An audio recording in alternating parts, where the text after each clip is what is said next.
So a little like aside I like to tell people at a lot of these conferences and talks, about imposter syndrome.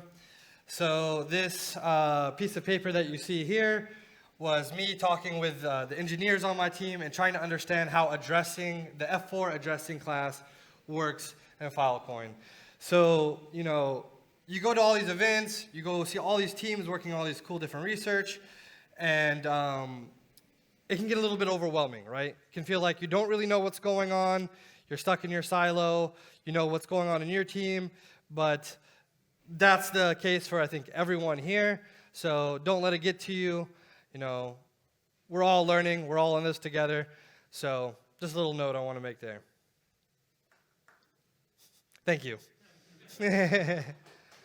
Appreciate it. Yeah, so I'll give a quick introduction to the FVM. We'll talk about a little bit of just a brief overview of the architecture, the roadmap. I'll give a quick overview on some ideas on how FVM can be used with compute over data. And we'll do a demo using Remix just to make it like alive for you.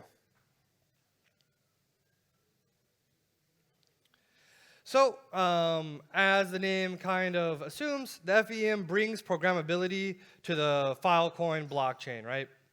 So you may be familiar with blockchains like Ethereum, Polygon, Avalanche. They all have this concept of smart contracts where you can deploy code to the blockchain, and that code gets the same immutable properties that blockchain has.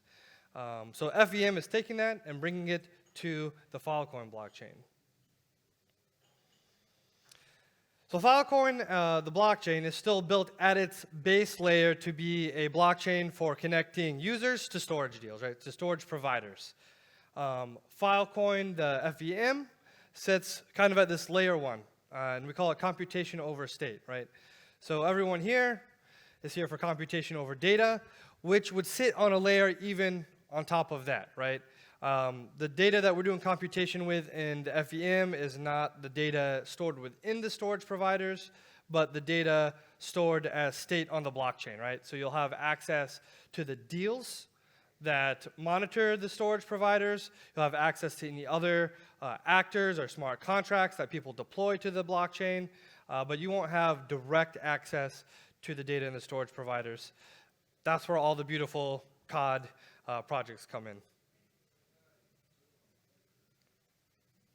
And yeah, this is just kind of a slide of a general idea of all the general use cases that we see being possible for the FVM. A lot of questions we get is, why would I deploy a actor or smart contract on Filecoin and not just deploy it to like Ethereum or Avalanche or one of these other existing layer ones that exist? And the answer I usually give is that none of these have the native primitive that is storage deals, right? Filecoin is the biggest blockchain in terms of storing the world's data, and none of these other blockchains have that ability, right? So you can make all kinds of cool contracts with data storage as a primitive. Right now, for instance, you can't just have a storage deal perpetually renew, right? Someone has to renew that storage deal. And if it's a data set that a large amount of people depend on, you have to hope that this person will just keep renewing the data. Well, now you can make things like data DAOs or perpetual storage contracts, or a group of people can fund the contract and keep that data stored and not rely on a single entity. And in general, data DAOs can enable all kinds of cool things, like maybe you put bounties up for important data sets that the world needs, right? Like maybe some scientific data that you would like some DeSci workers to put on chain. And so when the team was making the FVM, they were kind of inspired by Unix and hypervisors and being able to virtualize different runtimes on top of the system, right? So you'll see that they took this, and one of the first runtimes available is the FVM, right? The Filecoin Ethereum virtual machine, right? So essentially taking the Filecoin virtual machine and emulating the Ethereum virtual machine on top of that. And we'll get to why in a second. Right? But at its core, the FVM is based on WebAssembly, right? So any language that compiles to WebAssembly, but one of the most popular ones is Rust. Yeah, it's built to support multiple runtimes. Right now, the EVM, maybe in the future, as we see other runtimes gain adoption in Web3, we can support things like, Solana's runtime or, Move or whatever else is the thing that becomes big. All data within the FVM is IPLD native. We have support for foreign addressing, right? So all these different blockchains and all these different runtimes, if we're going to support them, they each have their own addressing scheme, right? That's different from Filecoin's addressing scheme. And so natively, we already support foreign runtimes, abstract accounts, currently being worked on right now, but the team is getting very close to being able to deploy something there. And of course, some kind of built-in resource metering, essentially gas to make sure no one spams the network and they pay for the computation they're asking for.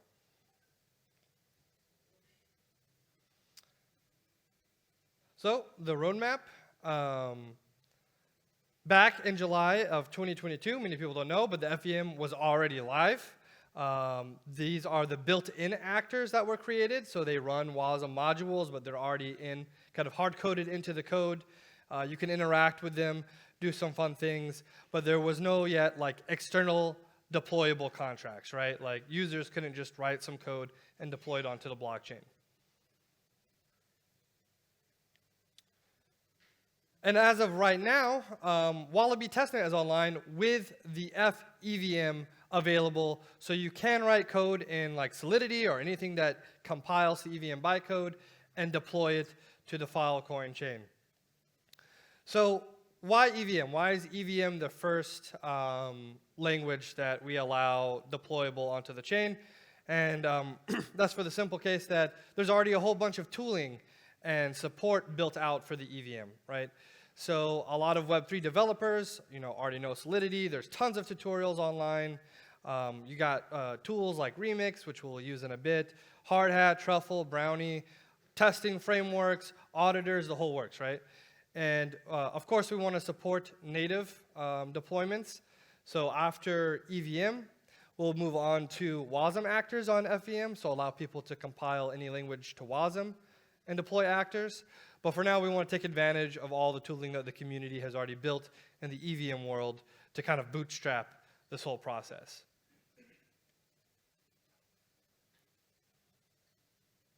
And yeah, literally several days before this event happened, we had the first transaction happen on MetaMask, which is a very cool event for the team. Really kind of brought everything to life that, hey, this is going to work with the EVM and all the tooling that we got.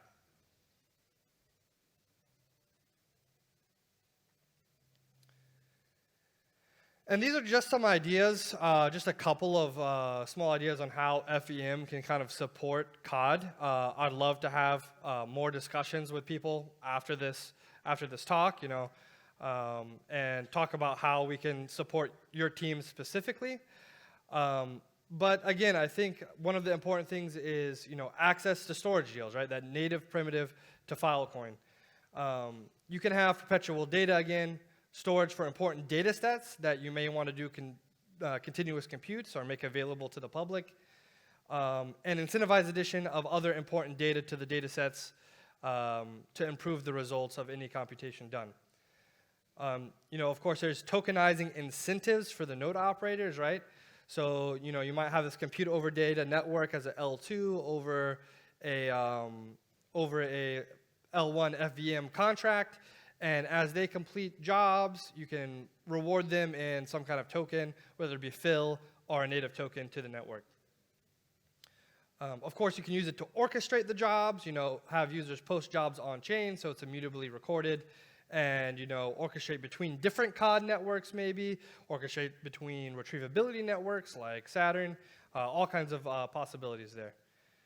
And, even settle batch transactions on chain. If you really want to add an extra layer of verifiability, perhaps you could design a COD network based on something like Lurk and have verifiability built into the network from the get-go, and then every time you do some combination, I like that Lurk shirt.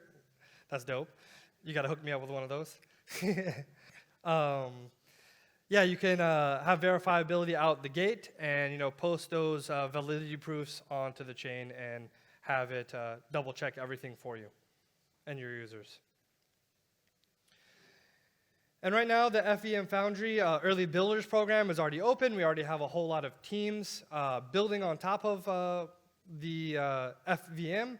And if you're interested, I highly recommend that you go to this website, fvm.filecoin/foundry, sign up and see how we can collaborate from that perspective. My colleague Sarah, who's not here at the moment, is kind of heading this and doing an excellent job. So yeah, please go to that website. And all right, so I'm going to go ahead and start with the Remix demo real quick, just to show you a contract deployment and a simple write to that contract. So one of the most important things you're going to need here is a MetaMask wallet with some TFIL, right? So I already have MetaMask installed. You can go to MetaMask, I believe metamask.io to install this. And I've already pre-filled it with TFIL, but I'll show you the process on how to do that.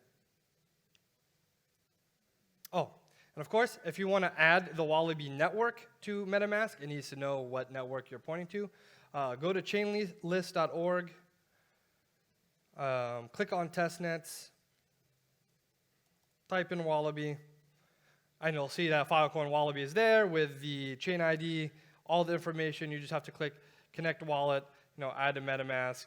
I already have it added, so it's not going to pop up, but MetaMask will pop up, you confirm, and the network will be added to MetaMask. And then one more step is, remember how we talked about foreign addressing schemes, right?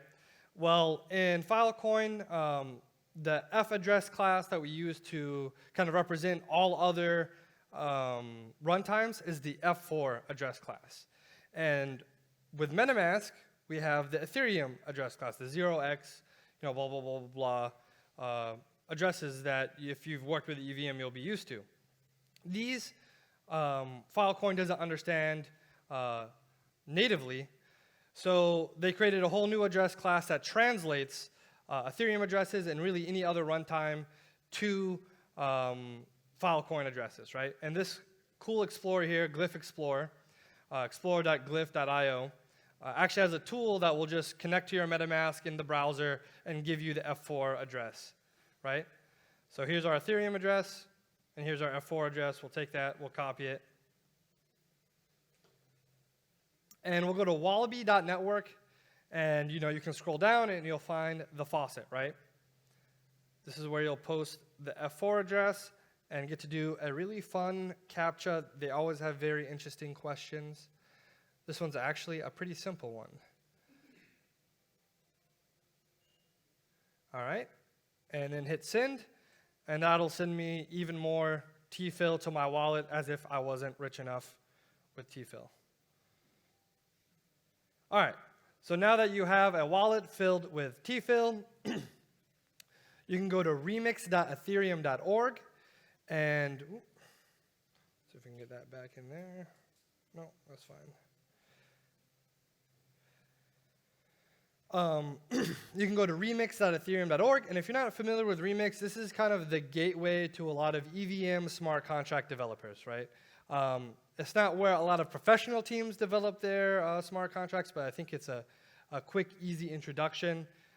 If you're serious and you're really want to develop, a lot of people use internal tools or local tools like Hardhat and Brownie and Foundry, which are local IDEs.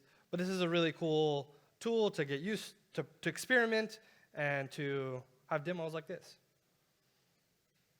All right, so we're actually going to deploy a simple storage contract, a built-in one with Remix, storage.sol, and very simple contract. It has a variable number, it has a function store that variable, and a function to read that variable. Very basic, hello world level contract. You want to go to the Solidity compiler here, make sure it compiles. You can turn on auto-compile if you want. It will literally compile after every click you do, so I usually keep that off. And very important here, you want to make sure that you're connected to injected provider MetaMask, right? It defaults to Remix VM London, which is just a internal fork on your browser, right? So it's not actually going to deploy anywhere. This will connect it to MetaMask, which is connected to Wallaby. So MetaMask will mediate all of our transactions. All right, make sure it's connected to storage here, and you are ready to deploy. So we'll click deploy. MetaMask will come up with this screen saying, hey, you're ready to pay gas. We'll hit confirm, and the deployment will go through. Now this keeps happening. I actually had a deployment like pre-ready, but Remix's cache keeps resetting and losing the contract. So it takes about 30 seconds for once you deploy a contract for it to be included on the chain. And Filecoin VM has kind of a deferred execution model. So it'll be another 30 seconds after all the execution is confirmed through that a transaction receipt is sent back. So this actually might take a minute. And if it doesn't come here in the next like couple of seconds, we'll move on and we'll come back because there's a couple other things in the presentation I want to cover.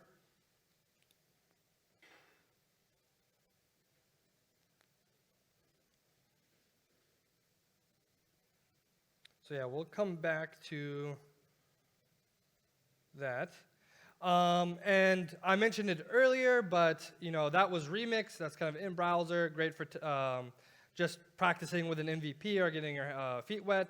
But if you want to have more of a typical developer experience, there is this Hard Hat starter kit. I highly recommend that you check it out and download it. There's a little QR code here if you need the website. But it can be found on Filecoin's GitHub. And this will provide a local development environment with some built-in tasks to deploy to Wallaby automatically. And currently a work in progress, so we're getting it cleaned up more and more. I'm going to add TypeScript, a couple of other things. And in the future, hopefully we'll support things like Brownie if you prefer to automate your tasks with Python.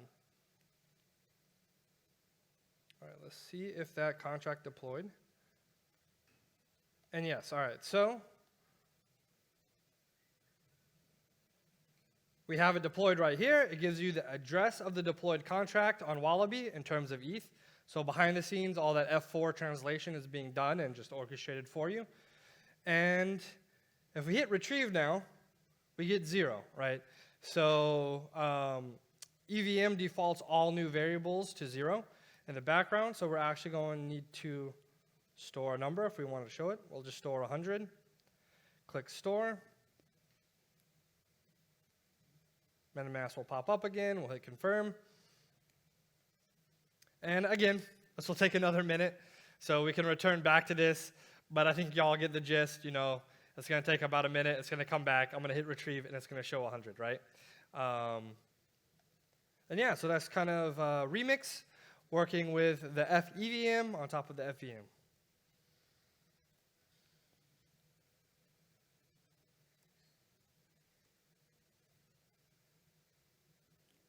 So another resource I'd like to push people to, if you have any questions and you're not at a conference like this and we're easily accessible, is the forums. These were just recently incubated, and we're putting a bunch of tutorials and how-tos on there. Community is already jumping on. We have several community contributors. So yeah, feel free to check this out. If you have any questions at all, no matter how silly, please post them on there. If you have them, probably a million other people have them, and the team will be monitoring it and, be there to answer some questions. And so yeah, we talked about what the FVM can do. I kind of showed it off, but what can't it do? It can't actually build the apps on top of it, right? So that's why we're doing presentations at places like this. So we can enable you to build apps on top of the FVM, right? So I'm looking forward to all the cool apps that people build after this. I showed the roadmap. Right now we're on testnet. But later in the year, we'll be having a hackathon where you can actually build apps and compete for prizes. And then hopefully mainnet will be early next year. And this is the lovely FVM team. If you see any of us around at the conference going forward, please ask us questions again. I feel like we're all open and friendly people. And yeah, that's my presentation. If you have any questions, now's the time to ask. Thank you.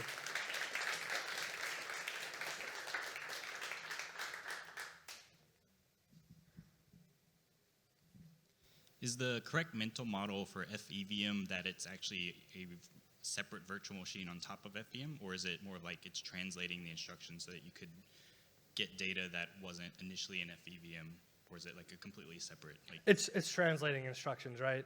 So you can actually access like the built-in actors that are already there, the WASM actors.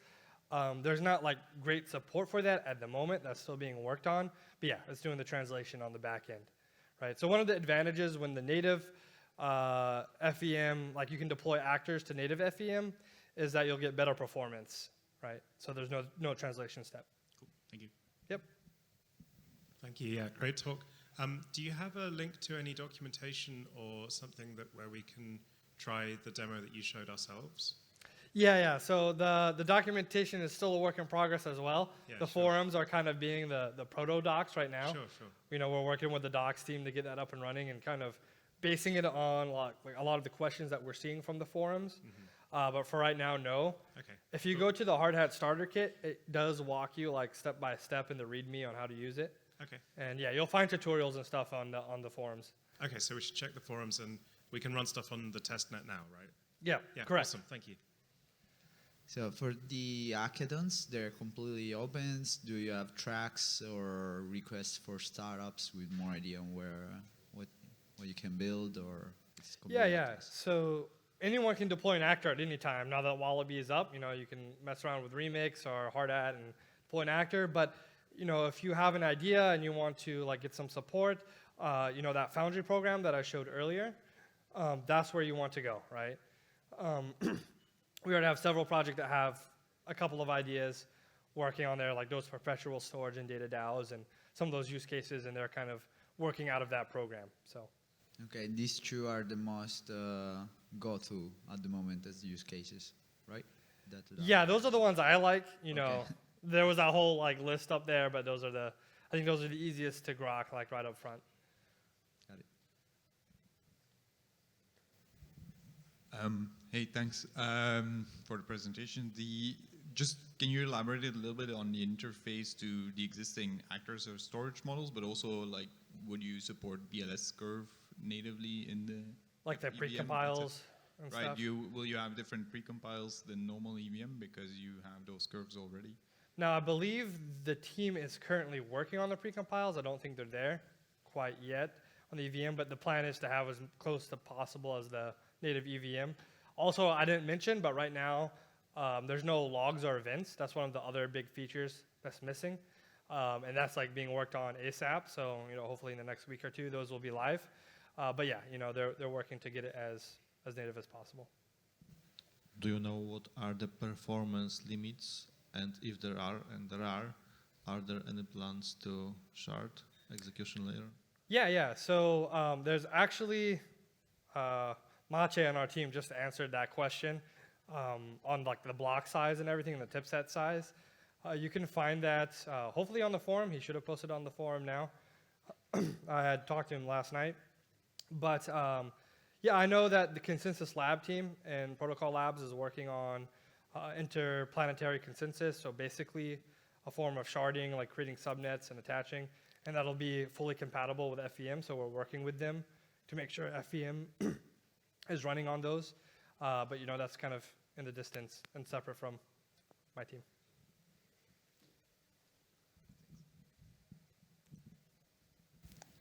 Any thoughts on Oracle technologies that could bridge smart contract with compute on data so we can have maybe a Solidity contract launching a job in Bacalao or something and getting something back? And do you see any advantages in being in the Filecoin ecosystem, or do you think that the solution will be something generic from like Chainlink or something?